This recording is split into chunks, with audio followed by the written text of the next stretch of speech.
and equality. Let freedom ring.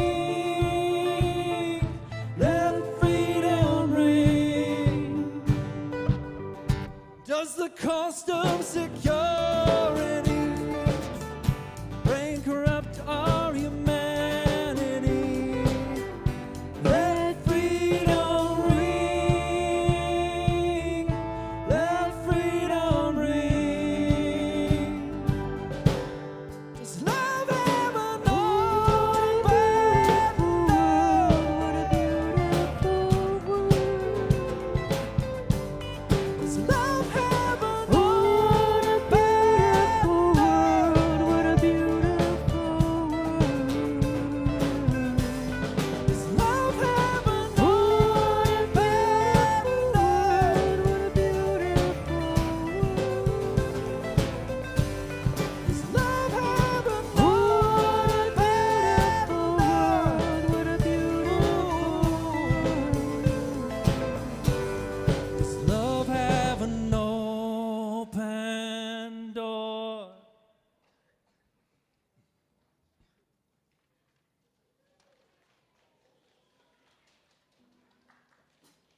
Yeah, thanks. Well, it is good to see you all. It's so good to be with you as always. We're going to try something here. That's what we seem to do. And relatively good chance that it may not work as predicted. But we're going to try it anyway. So if you have your phone with you,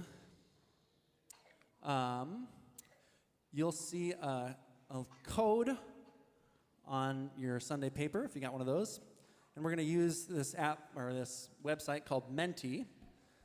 And we'll be using that a few times today. And so I would encourage you to find that now. And it's just a website. You don't have to, it's anonymous and all that jazz. As anonymous as anything is, I guess, these days. But to us, it's anonymous. And let's see. What I would like to try is to encourage you to use these 3 words: help, thanks, and wow. And our kids have been exploring these words as we've been talking about prayer, and what it is, and why we'd want to do it, and how we might do it, and all that kind of stuff. The same kinds of questions that we've been asking in this space and in groups and all that. And so as we start, what I'm going to encourage you to do is just to type in one of those things. Like, what's a place where you're longing for change, where you need help, where you feel helpless and are unsure of how to turn or where to turn, and just put that in there and have it set to come up on this back screen for me. I'm going to try to sing or say some of those as they come up, if I can read them, hopefully. And then I'd encourage you to just join in just like a little refrain. And I don't want to belabor this and take too long, but just kind of as you find yourself resonating and feeling it, go ahead and pop those in. First, the helps, and then we'll come back for some of the thanks and wows. Or actually, you know what? Just dump them all in there, and I'll see if I can just make sense of it. And sorry in advance for misrepresenting whatever, but we're just going to kind of hold that mush of prayer together for just a moment.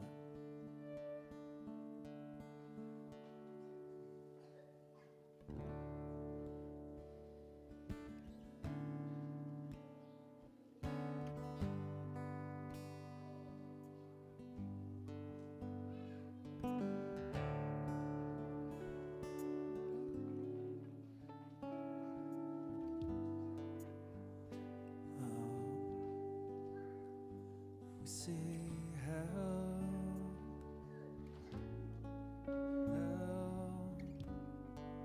help, Sing that. Help, help, help. Where we feel helpless, where we despair.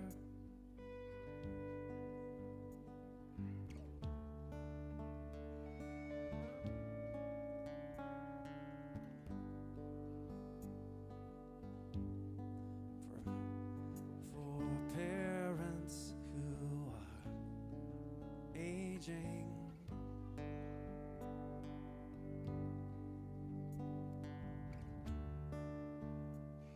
for our kids' mental health,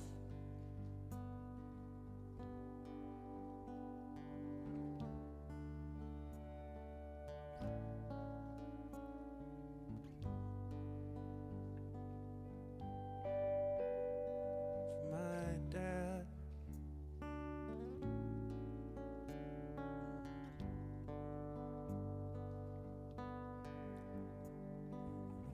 Help me to see and seek you in the everyday.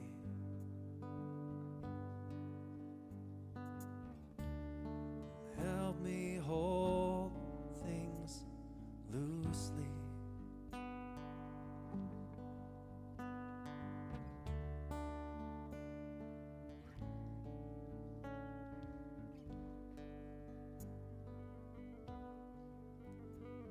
For Mississippi and our Alabama communities. All right.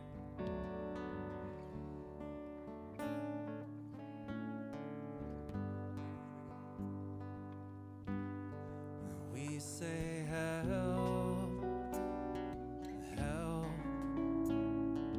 help. We say help, help, help.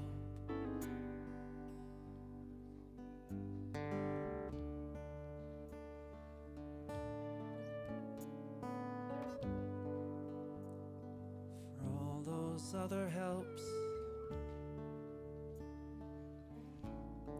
longings and things I missed or couldn't read.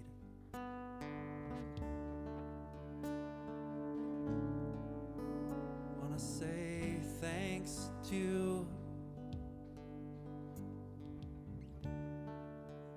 maybe that was more about the my dad. If not, I'll say it because he's here today.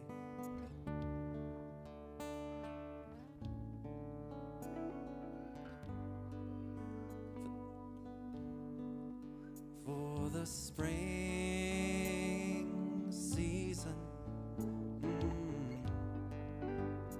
You can probably even get an amen to that one, right? For the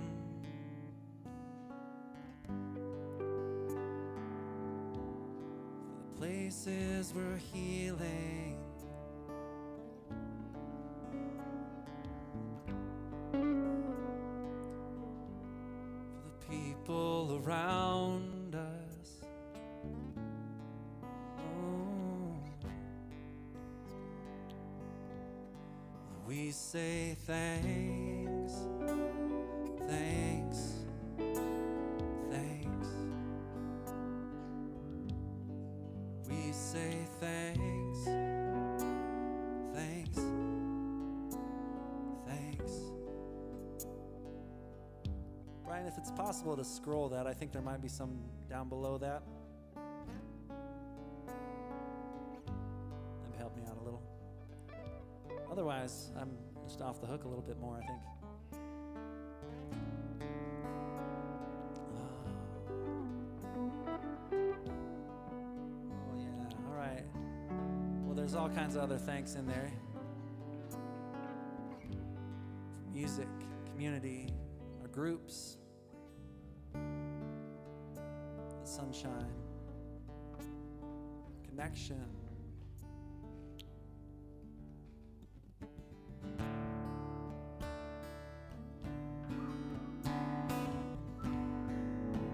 maybe some of those are wows too, so I'm going to give us some wows.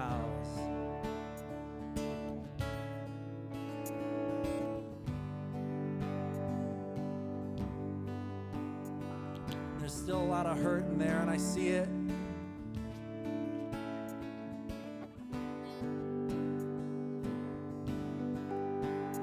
For the spring we know is bursting into reality. For the grace we've been given by people that love us. For the gift of friendship.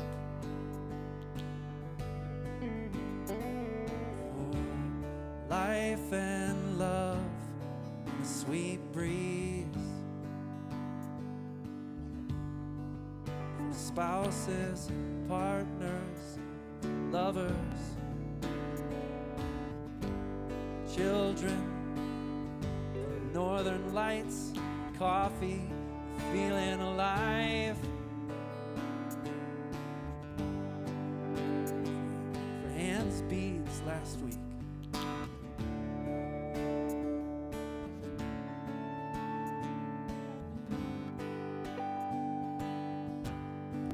We say wow, wow, wow. We say wow, wow, wow.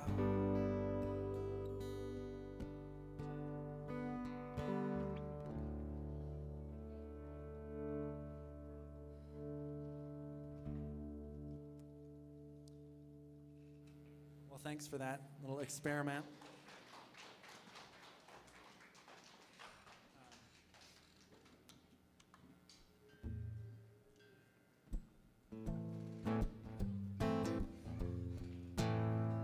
I wonder if it might help to just stand up and move your bodies a little bit. Got one more here.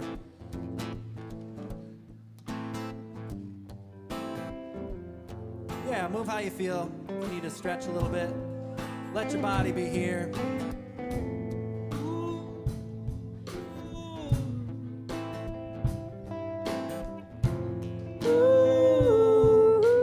Here we are in the throes of the unspeakable, trying to name the unnameable. Finding many ways then to say it all. Finding them each far too small. Sing beauty. Beauty or pain, or maybe both. We can look once again and maybe see we are just apart. We are all connected.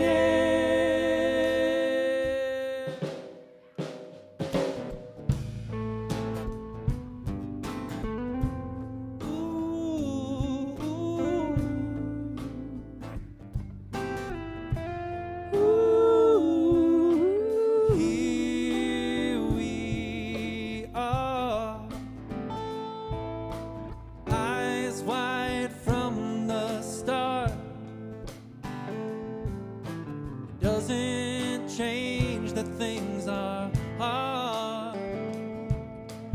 Finding the many ways that we are one. Finding the fabric of nuanced love.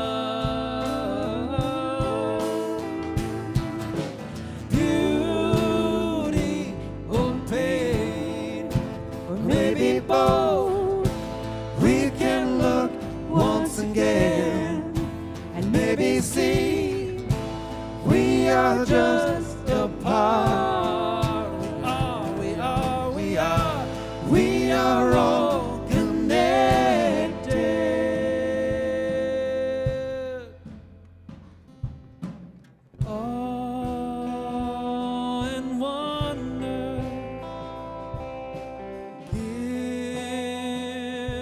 to ponder.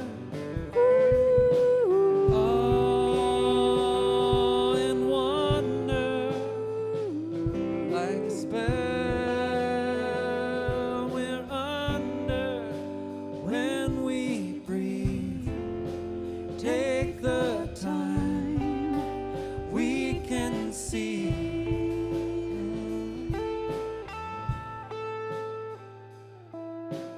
Beauty or pain, or maybe both. We can look once again and maybe see we are just a part. We are all connected. Beauty or pain, or maybe both. We can look once again and maybe see we are just a part. We are all connected.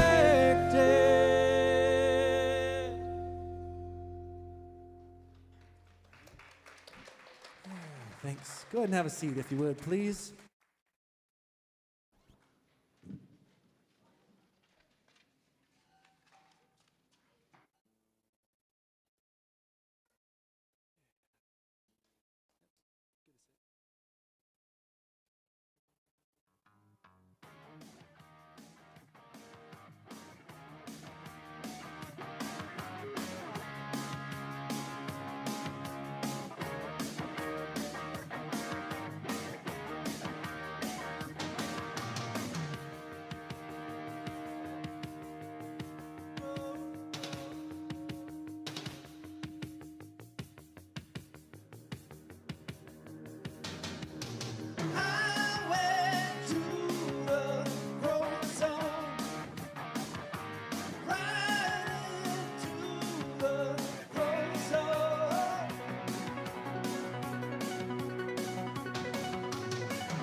There we go. How about that? Now I'm fired up. I was assured I would not need to turn it on, and I did. I have a loud voice, so it's okay. So welcome. We're glad you're here, blah, blah, blah. Let's just center ourselves for a moment. Kids and everybody, just take a second. Put your feet down. Put your hand on your chest if you feel like it. Just take a deep breath. You're here. The chaos of the day is put aside. You don't have anything for the next little bit. You're just here to listen and be part of community. Take a big breath in. A big breath out.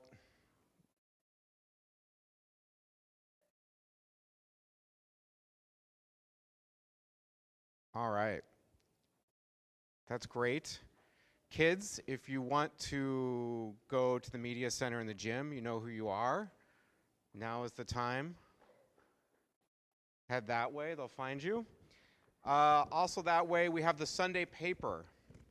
If you have not grabbed that, it is a great way to fill out your name and contact info, which is great. Helps you just keep track of who's here. Also gives you an agenda of what's going on. You'll see that we start a new series, Life Begins at Dark. Life Begins in the Dark, in Easter, and then a reference to the pancake meal, that 9 to 10:15 on Easter. Olive and Pearl, do you want to stand up? They will be selling tickets to that at the end of the gathering over here. So you can get an autograph, chat with them for a little bit, and buy tickets, which will be a great way as a fundraiser for some of the kids' youth events. All right, next, prepare to be delighted as our very own Fabric Thespian Group prepares an entertaining and educational skit entitled Prayer 2000. I will be playing Bill Stevenson, a local Amazon delivery gentleman. What you need to know about Bill is he just moved here from London.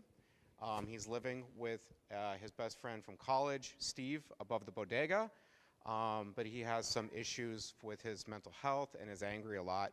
But he took this shift as a second way to make some extra income. So that's a little bit about my character. And with that, let's begin.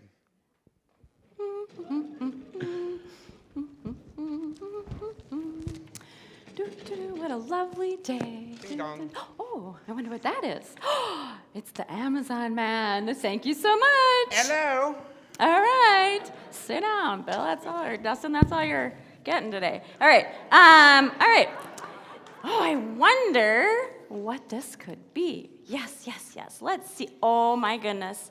It is the thing I have been waiting for. And it is my Pring 2000. Wow. Yeah, look at how fancy that is. Instruction manual, yeah. Okay, let's see, page 37. All right, I'm ready. Need assurance that you're doing the right thing? Yes. Are you following the prayer practices perfectly, without exception? Want to eliminate that guilty feeling that you aren't measuring up? Yes. What about your kids? Are you instructing them whenever they sit, whenever they lie down, get up, and whenever they walk? Well, if you aren't, the Pring 2000 is for you. Simply install and be alarmed with each and every movement.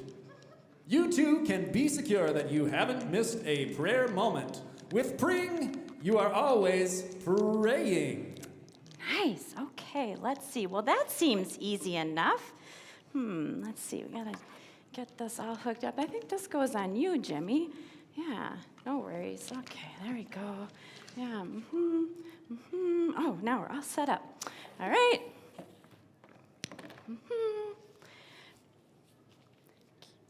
Cue. You already stood up. Yes. All right. No worries, Jimmy. That's just the Pring 2000 telling us that it is time to pray. Gee, Ma, what am I supposed to do? Oh, well, I'm not too sure, but why don't you say a bunch of words and then add an amen at the end? Because that well, seems to seal the deal, as one might say. Yeah, golly, Ma, that sounds like a prayer. All right, go ahead. Dear God, amen.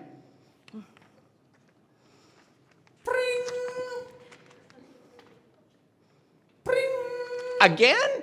Oh, well, let me see. Oh, well, that seems to be what the directions say. Are you sure I'm doing this right? Well, how about try this? Say some I'm sorry's and add some of those forgive me kind of things, in case you broke one of those churchy rules today. Not me, Ma, but Yeah, right. I'll give it a shot if you want me to. Okay, go ahead. Dear God,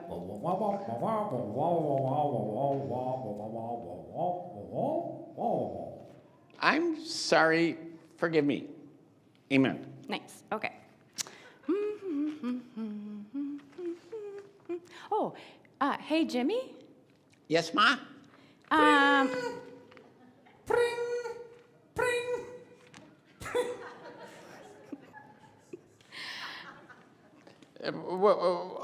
Oh, good God. Oh, Jimmy, you're sure getting the hang of this. Say, can you bring me over your laundry? I want to do a little folding, before dinner time.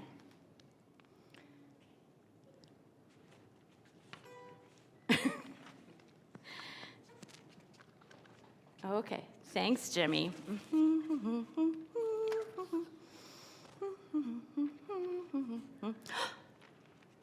Oh, I almost forgot. Jimmy, would you like another cookie? I just baked them today.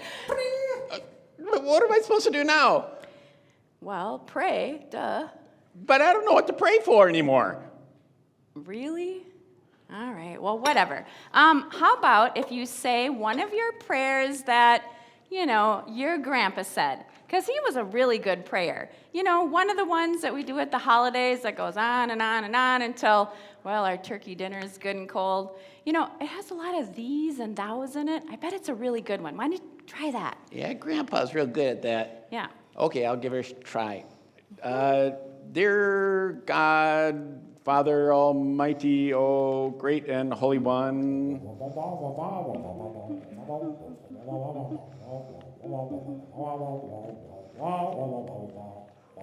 And thou namest, we prayest, amenest. Oh, Jimmy, you're really getting the hang of this. I'm so proud of you. Thanks, Ma. Yeah. How about we go to the soda shop and celebrate? That sounds like a swell idea, Ma. Okay, ready? Oh, wait.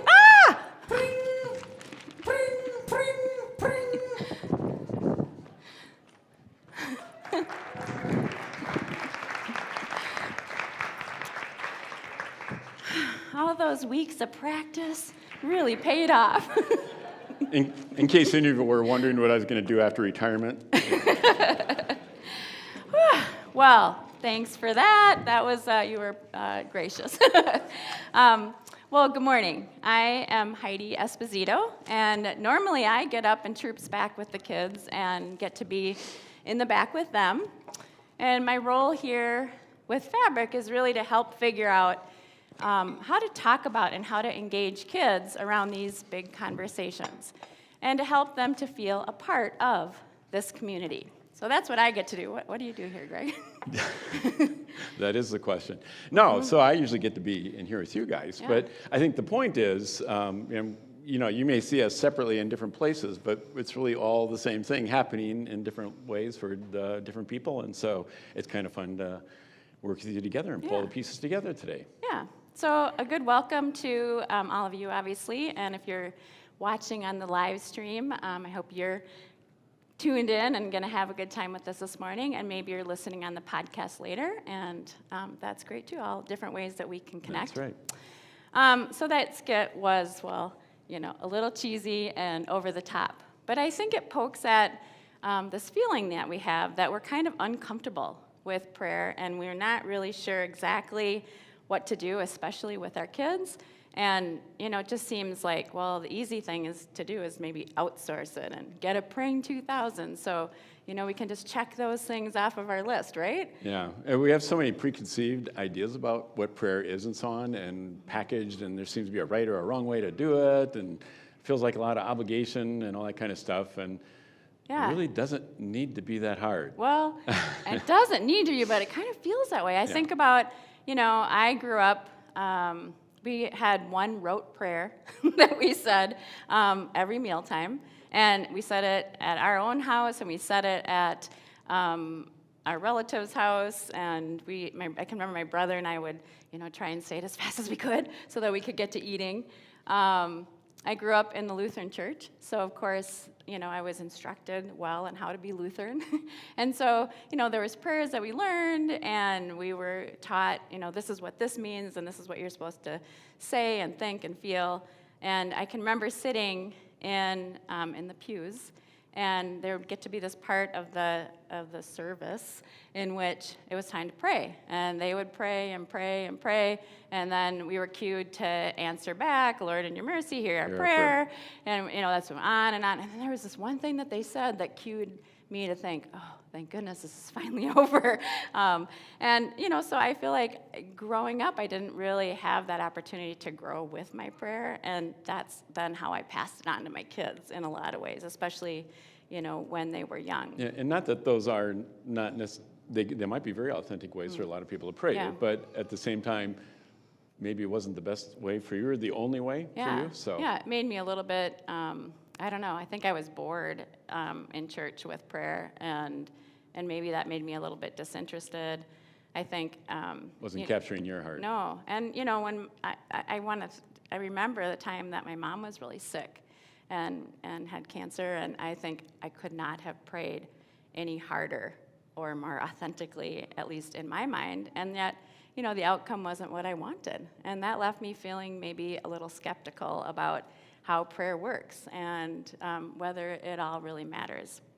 And then I got to come here with you guys, and I feel like this is such a good community in which to continue to explore and grow with this. But I do think how we approach prayer and how we teach our kids to pray has a lot to do with our prayer stories. And that, if you're following along on the back of your Sunday paper, that's your first fill-in. Yeah. Yeah, so I don't know. I think our prayer stories have a lot to do with it, and maybe some of us might say stories and some of us might say baggage. It sort of depends on what your experience was. But we wanted to sort of ask you guys what you thought about and what your feelings were around your prayer stories. So hopefully you have Menti open if you have your phone along with you today, which wouldn't be surprising. You have it open to that account already from our experience a little bit earlier. But if you don't, the Menti code it'll pop up on the screen, but it's also on the top right of your Sunday paper. If you're on the live stream, you can participate with this as well. You won't be able to do it on the podcast, but on the live stream, that code is 1768-8544. 1768-8544. So there's going to be a question there, and you get to say up to 3 things that you would say, yeah, this would maybe the feelings I had that would typify my experience of growing up with prayer. So are we seeing I'm that? stuck on help things well, but I think it's going to come Wait, I think in a second. we're having a few technical fun stuff there.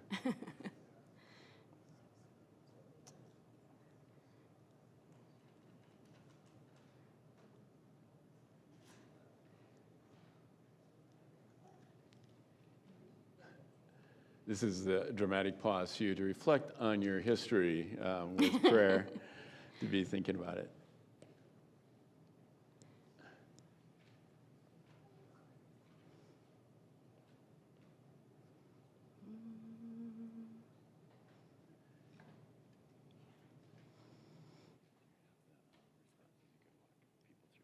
I do not.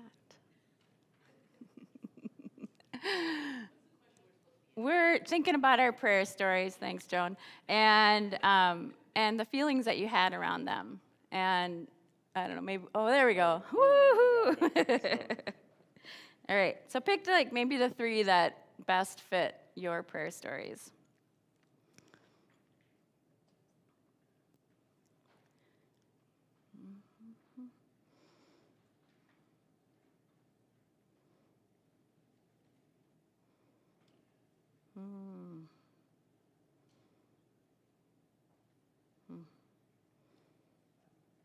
There we getting any responses yet? Oh, yeah.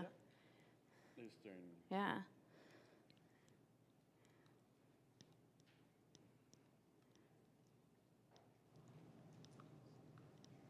So we've got a mix. I think I can't read it because, of course, I didn't bring my glasses in. But I think I think the end one is having some meaningful experiences around prayer. Connected to something Yep, bigger yep. is a popular one. Skeptical comes in a close second there. Yeah. But one of the reasons we want to think about this, and it's good for you to do that, and to kind of get a profile of who we are, which is actually pretty evenly across there, is that how you grow up, you're going to translate to your kids automatically, or that's the baggage that you carry into those situations. So being reflective about it and saying, well, if I had this positive thing, how do I bring that to life for my kids? If I had this negative thing, how do I avoid that? How do I change? What else could I do about that? Yeah. So. And I think even the parts that feel like baggage for me, I would say they also left me longing for something more. I mean, I had this feeling that there is something more to prayer, and so think about it a little bit, engage with it. And that's the next mentee, is to wonder a little bit about what are your hopes and your dreams around prayer for yourself and for your kids, and maybe frame it as a what if. Like, what if prayer, and then fill in. I think there's going to be some bubbles that come up that we can share with each other.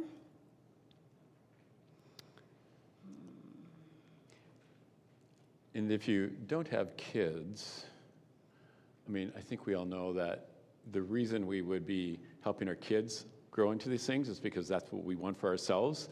So you can be thinking about it in terms of what would you be looking for your own self, and what you would like prayer to represent in your life.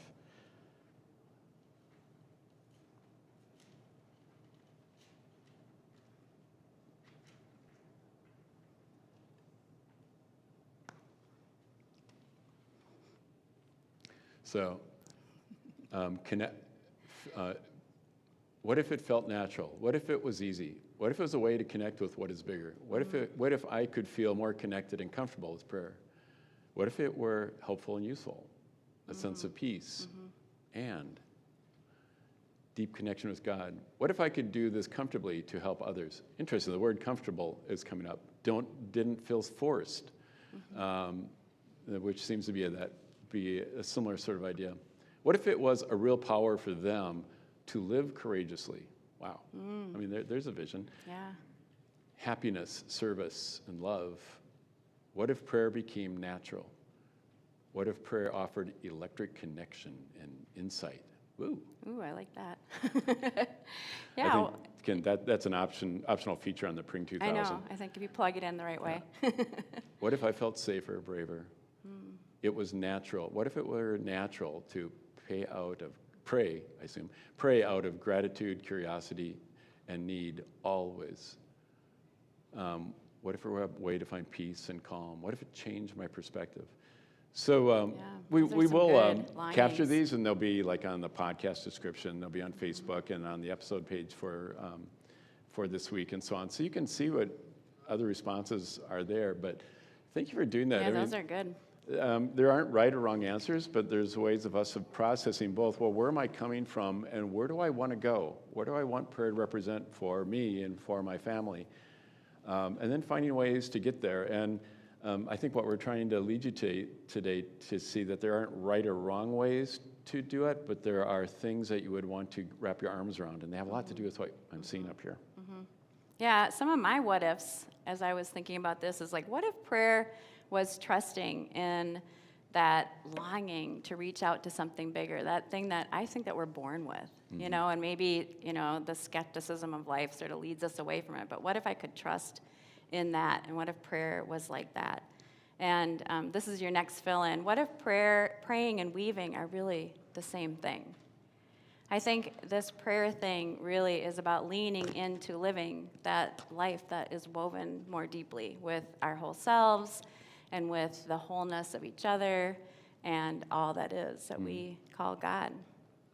And I think, if that's what we're aiming for, then there might be a better question than asking, well, how do I pray, or what are the right words, or what do I teach my kids? Which What are the prayers am I mechanics? supposed to Yeah, tell? Yeah. what are the right ones? I think if we're aiming towards having weaving and praying lead us towards that deeply woven life, then it is a switch from those right words or those mechanics to what muscles do I need to develop and exercise, so that I can be open up to what my whole self looks like, and I can be open up to what your true self looks like. Yeah, one of the games we play, partly because we feel responsible for our kids, and partly because maybe the preconceived notions we have, but the truth is, just because you label something as prayer doesn't make it prayer.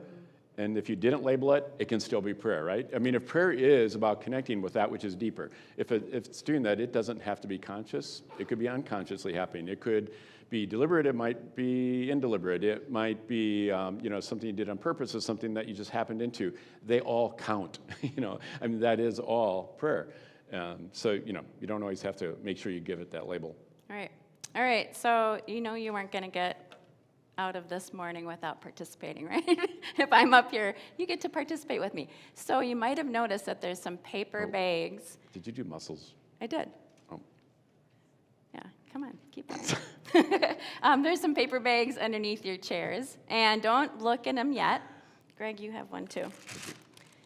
So inside the bag, there's going to be something that is recognizable. You're going to know what it is. You're going to know how you would use it. But for this exercise, you're going to pull it out, and you're going to imagine how else this item could be used, or what else it could be. Yeah, if you might have to move around a little bit. Jump in with another person close to you. Jump in with somebody else. So just to kind of fill you in, so I know some people who, for some strange reason, think that this would be a tongs like you would use to turn over your shish kebabs on the grill. But we all know this is actually a forceps, and it's used to deliver babies. Okay, so then you pass it awkwardly to the next person who says, oh, and affirms what you just said, and then they're going to think of something new that this thing could be, or new that this thing could do. So this also could give me better reception on my 1950s television set. Yeah, yeah. And you That's say a really it. good idea. Yeah, Wow, oh, cool. yeah. I actually think this is a pair of headphones for a baby cone head. Oh, yeah, good. All right, well, I think you got the idea. So go ahead and pull out your item, and if you're sitting far away from someone, be comfortable, move over so you can play the game with somebody else. There are no bad ideas except for my forceps one. Good thing the kids were gone.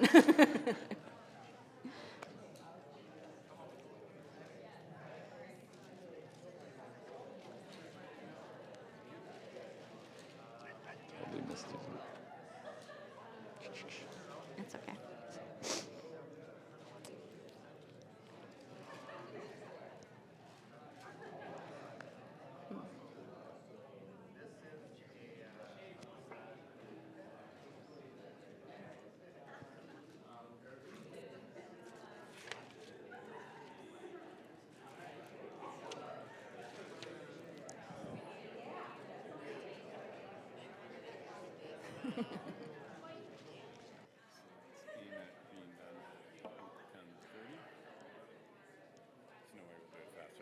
No.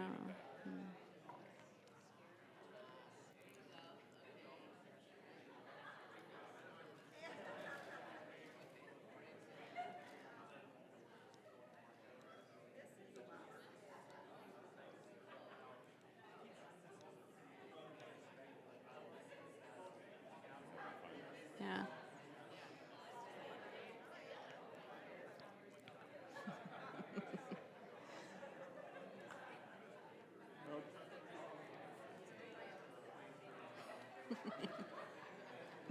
Hiding in the corner. Should we bring her back? Okay. All right. Thank you. You can put those back under your seat and maybe give yourselves a round of applause. And I'm going to say congratulations, because you just exercised our first muscle of wonder. So that's the next fill-in. And, and Greg, what's the first thing that comes to mind when I say, what's wonder? Well, Wonder is like the doorway to things being bigger than you thought. Yeah, yeah. Or than you imagined at this point. And if there's anything that prayer is asking us to do, it's, prayer is the starting point. I start here and then I'm going to go someplace else. And if I already knew what that was, I wouldn't need to be praying about it. And I think wonder is probably one of the basic components of, and the curiosity goes along with it, is just got to be there. Yeah, it really helps us to open up. And I think a lot of us feel stuck, and that's where our prayers sort of turn to, right? And prayer or wonder has this ability to open us up, and it takes us from what we thought we knew to something new. And I think, what a powerful tool, right? There's lots of studies that talk about how, people that have a well-developed muscle of wonder are more satisfied, they're more joyful. They build that creativity and curiosity. They're more generous. It builds spirituality within people. I think it makes us more innovative. And all those things help us to look at the world in different ways and to solve really complex problems better, right? And I don't know about you, but when I look at my prayer list, the simple stuff, I think I can get that, right? Yeah. It's the complex stuff that ends up churning inside of me, and I'm thankful for that muscle of wonder. So I think that leads us to our next fill-in. Wonder and awe seem to be the key to unlocking our true selves. And I love the quote from Lewis Carroll from Alice in Wonderland. That says, it's no use going back to yesterday because I was a different person then. And that's the gift of wonder, is moving us to new places. So a couple weeks ago, Maya and I were on retreat with our 4th through 8th graders, and we were exploring this idea of what is our true self? What does it mean to be real and to show up? So we gathered in a room and we were listening to the song from our friend Joe Davis, called Show Up. And the kids had the lyrics printed out in front of them, and then I had asked them to wonder and think about, in those lyrics, what helps you to understand what it means to be real? And so, the music's playing, everyone's circling and underlying, and even the kids that are sort of those reluctant participators were in it. And my muscle of wonder was really churning as I'm watching this happen and evolve. And so I'm thinking, what else can we do with this? This is really amazing. Yeah, they're into it. And so they finished, and the song finished, and I said, okay, I want everyone to choose one of the things that you circled or underlined. And then we went around the circle, and everybody shared their one thing. And as each person shared, we responded back with an affirmation and an encouragement from the lyrics as well: show up. So people were sharing, and people were shouting, show up. Show up. Yeah, and we went around the circle, and the first thing in my head was, wow, we just prayed. And we didn't kill it by calling it prayer. We never said God or Jesus or amen in it, and yet it was undeniably prayer. Yeah. And I think it took, that muscle that's developed in me of wonder to sort of, take what was happening and wonder, what else? Where can we go with this? I think that's one of the takeaways and you hear us talk about this fairly often, to not kill the power of prayer. Yeah. You don't have to give God credit. That's one of a couple of fabricisms you hear. God doesn't need credit, right? God does not have a bad, a weak ego that needs you to keep affirming that, God gets credit for this, And same with Jesus. We don't need to say God, God, God, Jesus, Jesus, Jesus. And the other is that God doesn't play games. It's not like, if you do it right, I'll answer your prayer. It's just being connected. So God doesn't need credit, and God doesn't play games. That's just an important thing to remember. Yeah. So I want you to put your feet flat on the floor. And I want you to take a big, deep breath and let it out. And I want you to hold the idea that wonder feels like weaving, and weaving feels like praying. And I wonder if you can say that back and repeat that back with me. Wonder feels like weaving. Wonder feels like weaving. Weaving feels like praying. Weaving feels like praying. Yeah. All right, nice job. All right, the second muscle that we want to talk about today is that we want to build up this muscle of trust, right?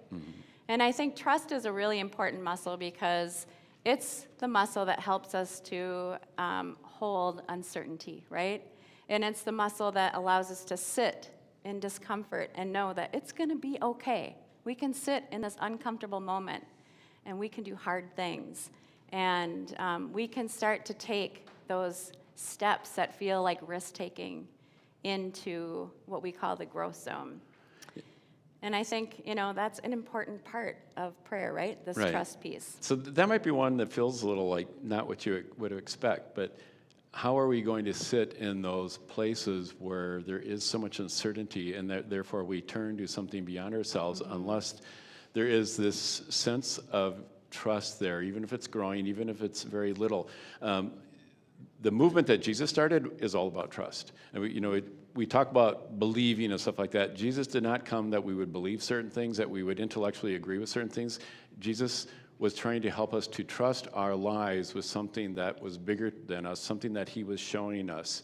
And, that's what it is. So helping our children to learn that they can, trust these things that they cannot prove, they cannot answer, but they're greater than anything they could ever ask or imagine.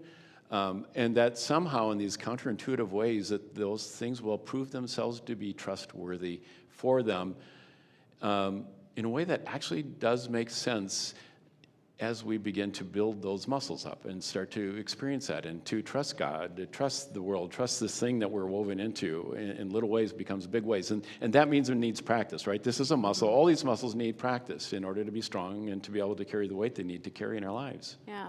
I think one of the ways that we do that with kids is that we help them trust in themselves, trust in the strengths that they have, and trust them to see themselves as leaders.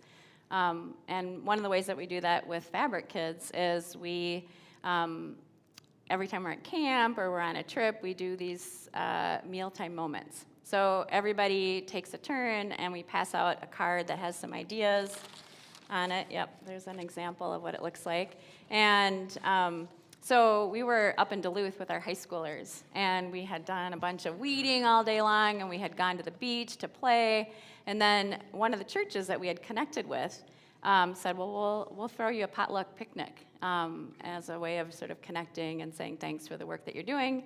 And so, it was time to have dinner, and so we gathered around, and I passed out the card. I said, oh, it's your turn or whatever. And Thank Ma, yeah, I'll do it. Good job, Jimmy. And so the person whose turn it was, said, okay, well, I want everyone to share one thing that they appreciated about today. And so everyone went around and shared, and I thought, again, wow, this was a really cool moment. But then here pops up the pastor from the church who didn't really think that we had prayed. And so he had a quick say a prayer, the real prayer with the right words before we could eat. And we laughed about that, and yet, it really made me think about, wow, one of the things that we're doing here is building up that muscle of trust with our kids, that they can see themselves as a part of a community and that they have the strengths and the leadership to not just consume these things, but to be leaders of them. And, I think meal times is a great way for us to practice these things, right? Mm-hmm. There's no magic that happens because it's mealtime or because it's bedtime, but we do it all the time, right? So it's kind of like a pause bell for us to stop and say, yeah, let's build up one of these muscles, or let's do some weaving, let's do some praying.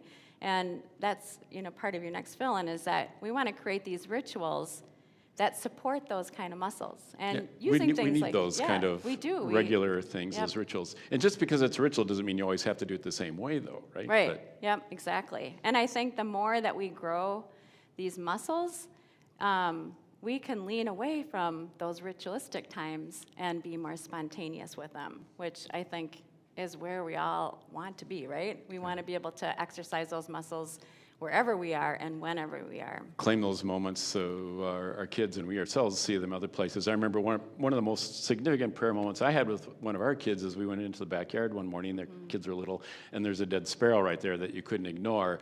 And it was like I could have steer away from it or just throw it away, get it out of there, but instead picked it up in our hands and we spent some time thinking about that and talking about it. And said some wishes and got the shovel out and gave it a burial.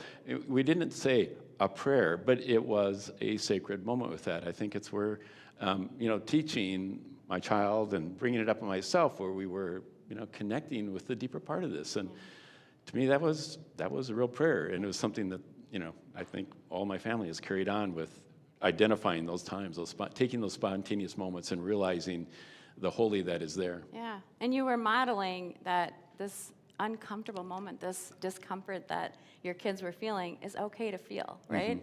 And that we can get through this together. Nice. All right, so it's time to put your feet on the floor again. And take a deep breath. And you got this now. You can repeat after me, right? And I want you to hold the idea that trust feels like weaving. Trust feels like weaving. And weaving feels like praying. Weaving feels like praying. Nice. All right, raise your hand if you made a mistake this week. You're all lying. I don't Come think on. so. Yeah, we made mistakes. Okay, put your hands down. Okay, raise your hand now if when you made that mistake, you stood up and announced your mistake and then took a gigantic failure bow, right? Did you all do that? Yeah, no, that's hard, right? Yeah, because embracing and being able to talk about our mistakes takes a lot of vulnerability. And that is our next muscle that we're going to talk about. Yeah, so as I was thinking about, what is vulnerability, right? And I think, it's being willing to show the truth of who you are to yourself and to others. And I found this image that I think describes that or shows that pretty authentically. So it's this nice flower, and the first screen is, it's closed up tight, and then it's slowly opening to reveal it's the parts of the flower that are most vulnerable, right? And yet, if it didn't open up, we would have no fields of flowers. We would have no delicious fruit to eat. It takes that opening up to get the fruits that come from us, right? Yeah, and I think, that courage takes courage and takes bravery and willingness to be imperfect and love anyways. Vulnerability is a hard thing to show. I think we typically are reluctant to do it, but the funny thing, and Brene Brown opened my eyes to this, we love to see vulnerability in other people. That attracts us, because, wow, a person is showing me who they are, and that makes me want to know them all the more. So this thing that we desire to find in other people, we're reluctant to give ourselves. And I think we have to know that other people want to see that in us as well. Yeah, and if we talk about prayer as sort of being a transformation, it makes me wonder, how can we expect that transformation to happen if we're armored up, right? If we're like that first screen of the flower, and we're just armored up to showing who we are. We're armored up into seeing our neighbors and our friends as their true selves, and armored up against knowing that we are loved and loving each other. So I don't know, what do you think of when you think of armoring, Greg? Being unwilling to stretch myself. I'm going to stay in areas that I know I can do well so I don't make a mistake. Yep. I think one thing that we do too is we quickly criticize or judge others so that we keep the light of criticism and judgment off of ourselves, right? Ridiculing people I disagree with. I don't have to disturb my own because I've got to figure it out and they're just dumb. Yep. Perfectionism. My kids tease me about stories from their childhood because they would say, "Mom, can so-and-so come over to play?" And I'd be like, "Sure." Everyone rolled their sleeves because we're going to clean the house from top to bottom before anyone steps foot inside. It was this perfectionism. I didn't want anyone to be able to see that I was real, because nobody has their house clean all the time. I think we use media to numb. I think we use substances to numb. Any of our mindless behaviors are ways of avoiding the uncomfortable. Real. Yep. I use humor a lot. I think it's easier for me to be funny and tell a joke, be even self-deprecating, than to show what's the real side of me that I'm feeling vulnerable about. And all of these ways that we armor are building up walls, right? And I think when it talks about in the Bible, and church talks about, sin, and I think sin is a thing, or the acts that separate us from our true self and from connecting with others and from God. And so being willing to break down those walls, to become unarmored, is a big part of praying and weaving as well. So last week, if you were here, oops, I think it's this one. You might have picked up these little emoji chips. They're just little wooden chips with different expressions and feelings on them. And that's one of the ways that I know best to help kids to grow that muscle of vulnerability, is to give them lots of repetition and practice in noticing, how am I feeling? Where is that showing up in my body? Naming what that feeling is, and then sharing stories with one another. And it takes a lot of practice. I think one other thing that I've noticed with kids is that they often need something tactile to hold or to do. They need to use their whole bodies. If you just say, how are you feeling today? Adults will often answer, oh, fine. They're not really noticing and naming either. And kids kind of go to happy, sad, mad. But think of the complexity of emotions that we really are feeling. So helping kids to not only notice and name those feelings, but also being vulnerable enough to share them with each other. So and knowing that it's safe. Knowing it's safe to do that. Otherwise, Yeah, we don't open vulnerable. up to everyone, right? Yeah, it takes trusting and building that trust within one another. So maybe 25 years ago, I went to a conference with people that were doing the same job that I am, trying to figure out, how do we engage kids around these big questions? And the keynote speaker had a jar like this, and she held it up, and she said, I've got 40 marbles in here, and each of those marbles represents an hour of time that I have with the kids that are part of my community. And then she said, now think about the size jar that parents have and families have. It's going to be about 12 times bigger than this jar, right? So, I feel like one of my roles here with Fabric is not only to have fun stuff that goes on in the media center and the gym, but also to equip families to bridge from what we do here on Sundays to doing it throughout the week. And that's true for kids and families, but it's also true with adults too. Every week at the bottom of the Sunday paper, there's a homework exercise, right? And if you're part of a group, Melissa puts together some great stuff that helps us to practice these things throughout the week, so that it's not just a one and done experience on Sunday, but you get to exercise your jar that's much bigger than this one. All right, put your feet on the floor. You guys know the drill by now. All right, take a big, deep breath, and I want you to hold the idea that vulnerability feels like weaving.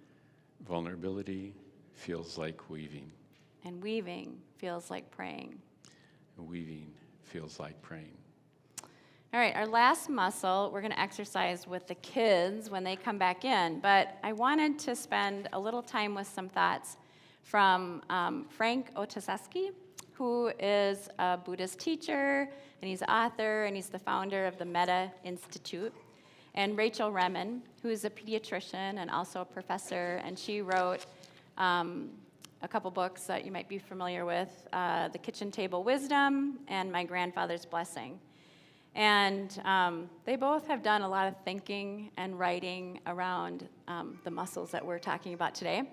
So it's going to be up on the screen. You can read along, or if you want to, just close your eyes and listen to the words. So this is from Frank Ostateski. When we listen from the head, we listen for content. We listen for the story, and then we cultivate our wisdom and our clarity and discernment. When we listen from the heart, we listen for the emotional flavor, and we cultivate our altruism and compassion and love. When we listen from the body, we cultivate our intuition, and we also cultivate our presence. Because you see, the mind and the heart can be swept away into the past or into the future, but our body is always here. And then Rachel Remen went on to add, in generous listening, you don't even listen in order to understand the why the other person feels or the way they do. It doesn't matter why. What matters is what's true for this person. And if you simply receive it and respect it, and in that safe interaction, something can happen which is larger than before, and that's all you need.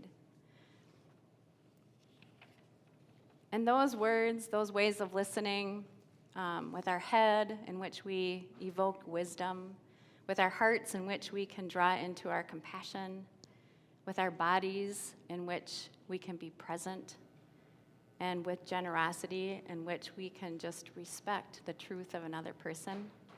Those words really reminded me of what we've been wrestling with all along in this story of following Jesus, right? We're just wondering, like, what's the most important thing? What can we do? And Jesus' followers were doing the same thing and asked him that question. And Jesus answered with what I think is one of the most familiar passages in the Bible. It said, love God with all of your heart and with all of your soul and all of your mind and all of your body. And then Jesus went on to add, and you guys aren't alone here. You got to love your neighbors. The ones that live next door to you, the ones that live across the city, across the country, and across the world.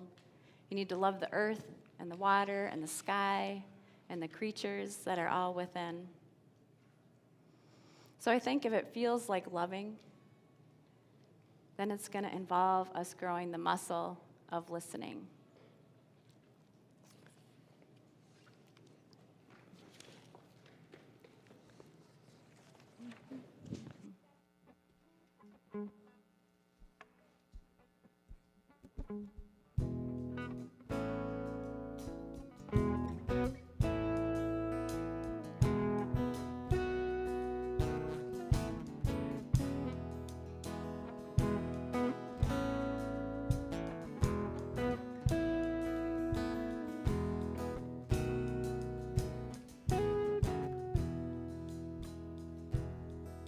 I wanna hear your voice, listen to your song, follow in the wake of wonder all day long. But I have the funny feeling I'm losing why I came.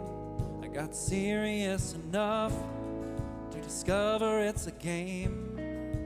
Oh, lose it to find, empty to fill, the last to be first, the first step being still. It's not in the fire, it's not in the storm, the voice that you seek, sweet irony.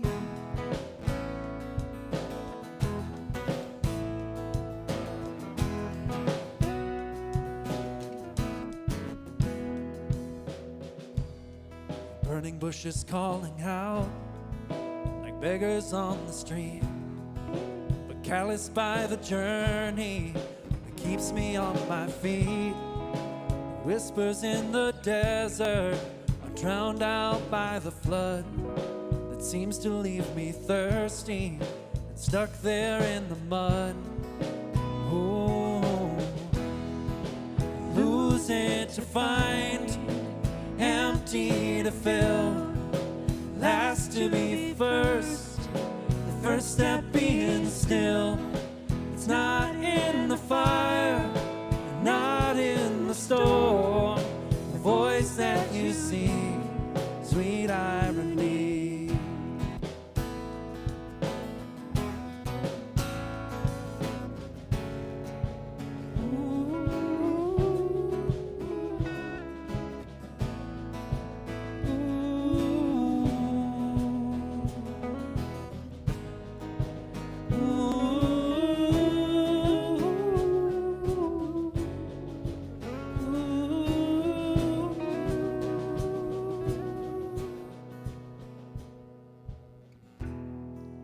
Lose it to find, empty to fill, last to be first, the first step being still. It's not in the fire, it's not in the storm, the voice that you seek. Oh, lose it to find,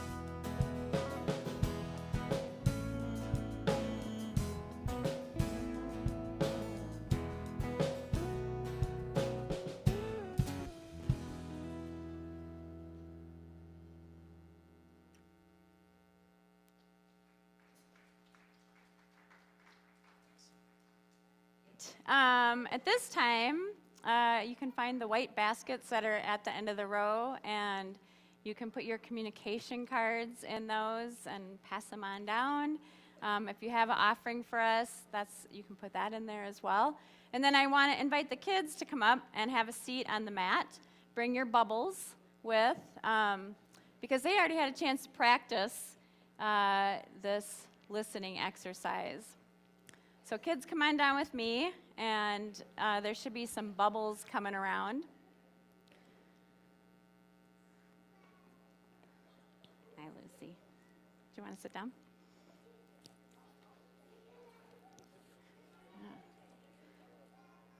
Nice. Do you have your bubbles and your snack? Nice. All right, that's fine. All right, so if you have some bubbles, can you open theirs up? Nice. All right, so we're gonna, adults and kids, we're gonna blow some bubbles up in there. Let's do some just for fun, right? Oh, I can help open them. There you go. Did you shake them up? There you go. All right, so let's do some for just fun. Do you have some bubbles? Here, I'll share with you. All right, so do a couple just for fun. Practice maybe seeing if you can blow them up high, right? Yeah. If someone's passing out bubbles, Melissa, we could use a couple extra down front here. All right, bubbles are just fun, right? Okay, now, hold on for a second, kids. Woo, thank you, we got them. All right, pause. All right, now we're gonna blow some up, and then we're gonna just be still and quiet, and we're gonna watch them fall all the way down to the mat. All right, are you ready? Here we go, let's try it.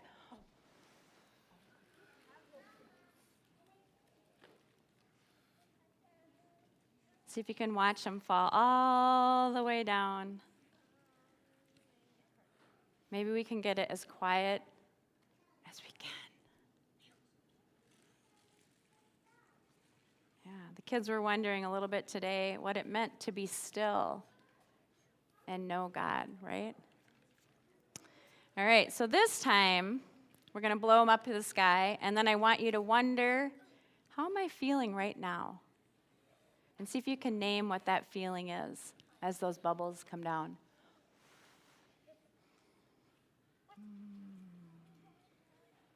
Here, let's trade. Thank you. Yeah, you're welcome. I wonder if you know where those feelings are in your body. Sometimes you feel them in your tummy. Sometimes you feel them right up here, right? Mm-hmm. All right, let's blow some more.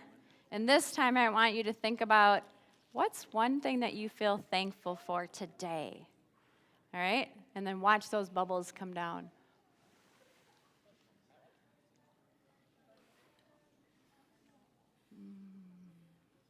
We have a lot of thank you bubbles going right now.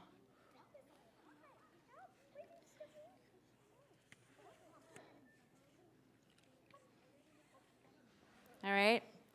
I wonder if you noticed anybody that's feeling any hurting right now. And let's blow some bubbles up and wonder about that. I'm thinking about families that are in Mississippi right now that are having to put their homes back together. Maybe there's somebody you know that's feeling sick. Or maybe you know someone that's feeling sad.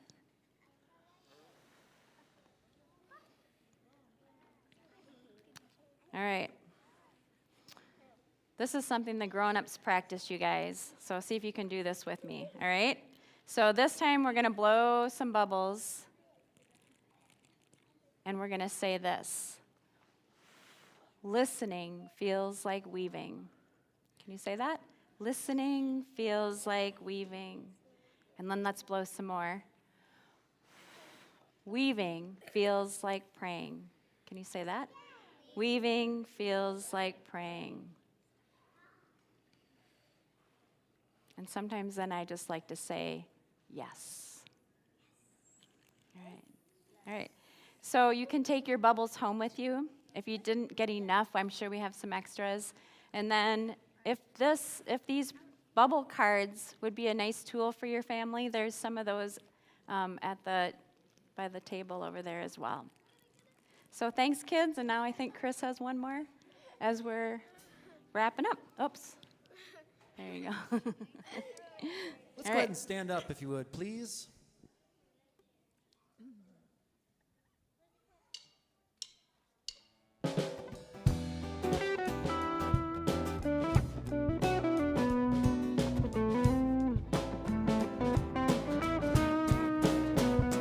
Maybe it's a moonshot, maybe it's utopian, maybe it's never gonna be. Pollyanna, optimism, or maybe we can see we are a threefold chord, one, all things in oneness itself. We will not let go, won't break with the weight, 'cause we are woven.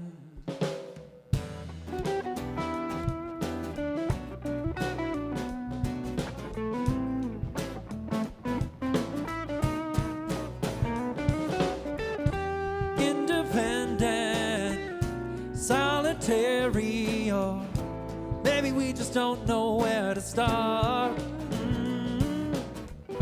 We let the fear in and let the schedule win, even with the warning of our loneliness, but we are a threefold chord, one, all things in oneness itself.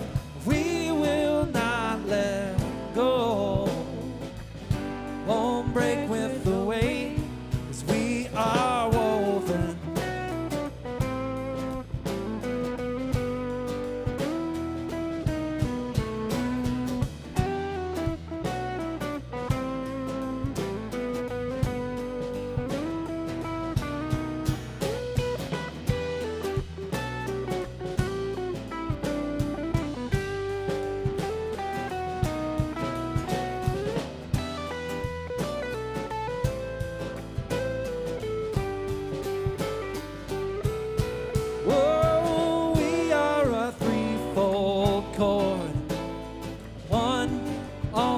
In oneness itself, we will not let go, won't break with the weight.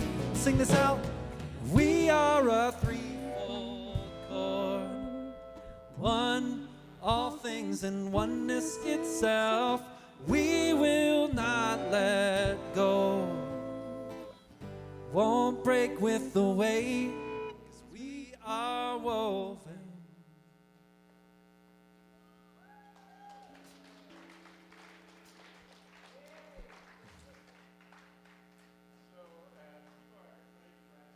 On what prayer is for you or for your kids, worry less about the right way or the wrong way, or when not, and lean more into these muscles of wonder and of trust, of vulnerability, and of listening, because these are the muscles that are going to open the doors. They're going to open up the pathway to the divine, to the sacred, to the holiness that is always there.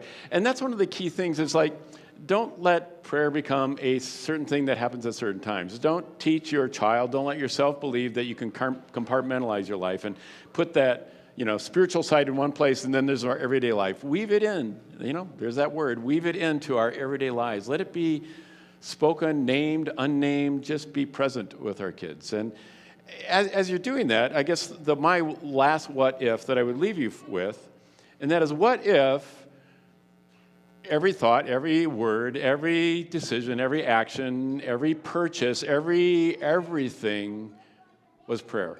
What if that were the horizon all of us are looking or walking towards? We'll never get there, but yet we walk to have everything be part of prayer. And that is what we will talk about next week with Pray Without Ceasing. So be there. Week after that, we'll have Easter, and some pancakes and all kinds of great stuff. So thank you, and do some great weaving, some great praying. Have some intention around some listening this week. There's a homework on the bottom of your paper, and have fun with your bubbles. All right.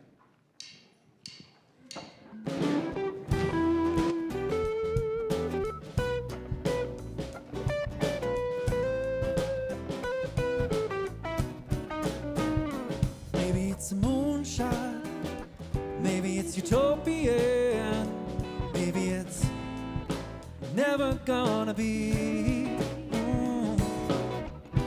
Pollyanna, optimism, or maybe we can see. Ooh, we are a threefold chord, one, all things in oneness itself. We will not let go, won't break with the weight, 'cause we are woven.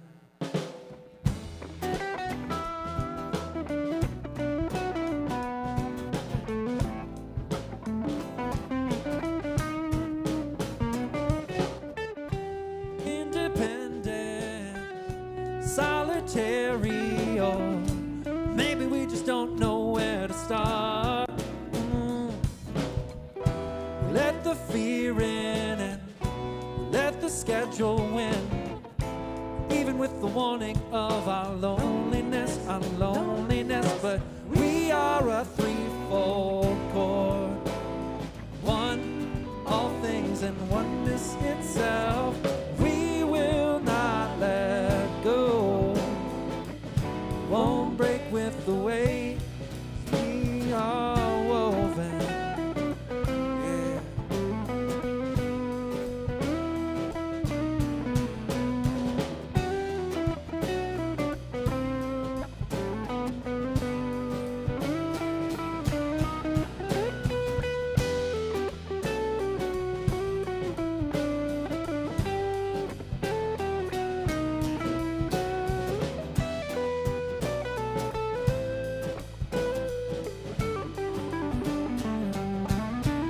Oh, we are a threefold chord, one, all things in oneness itself.